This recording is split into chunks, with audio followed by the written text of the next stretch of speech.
আল্লাহ যখন তার কোনো বান্দাকে প্রচুর ভালোবাসেন তখন আল্লাহ ওই বান্দার জন্য কি করেন একটু মনোযোগ দিয়ে শোনেন।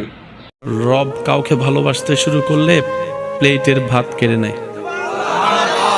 আমরা কাউকে ভালোবাসলে এসি রুমে রাখি, রব কাউকে ভালোবাসলে ইব্রাহিম নবীর মতো আগুনে ফেলে।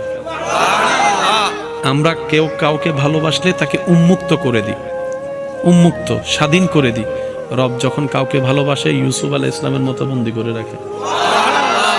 আমাদের ভালোবাসা ধরন রবের ভালোবাসার বহিঃপ্রকাশ এক নয়।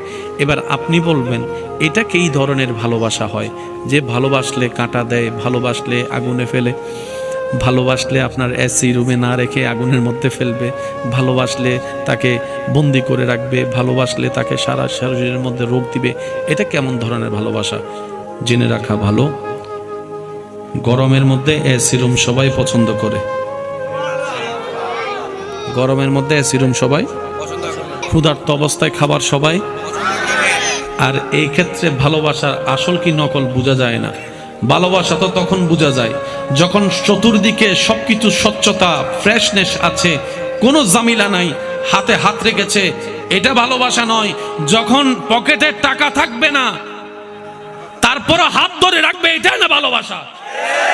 তাই তো আমার যুবক ভাইয়েরা বলে বিপদকালে বন্ধুর পরিচয়। এবার আসুন আমরা একটু দুনিয়াবি হিসাব মিলাই। এখানে আসার সময় মোবাইল এনেছেন, টাকা এনেছেন, কত কিছু এনেছেন। যদি কেউ আপনার থেকে সে মোবাইলটা নিয়ে আপনি ঝগড়া করবেন, কারণ কি এটা আপনার, আপনি এনেছেন, আপনি কিনেছেন। বলেন তো আসার সময় কি এনেছি আমরা? খালি বলেন না। দুনিয়াতে আসার সময় কি এনেছি? একটু জোরে বলেন।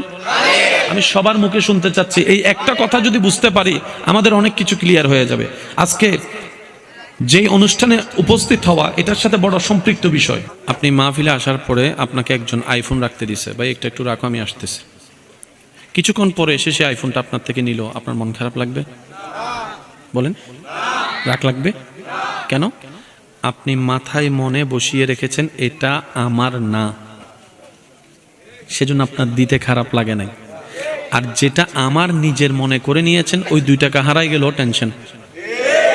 একটু জোরে বলি না রে ভাইয়া।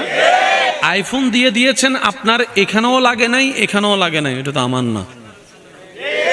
আর যে 10 টাকা হারিয়েছে এটা নিয়ে টেনশন কেন? কারণ এটাকে আপনি আমার শব্দটা যোগ লাগিয়েছেন, আমার মনে করেছেন। আওয়াজ দিয়ে বলুন দুনিয়াতে আসার সময় কি নিয়ে আসলাম?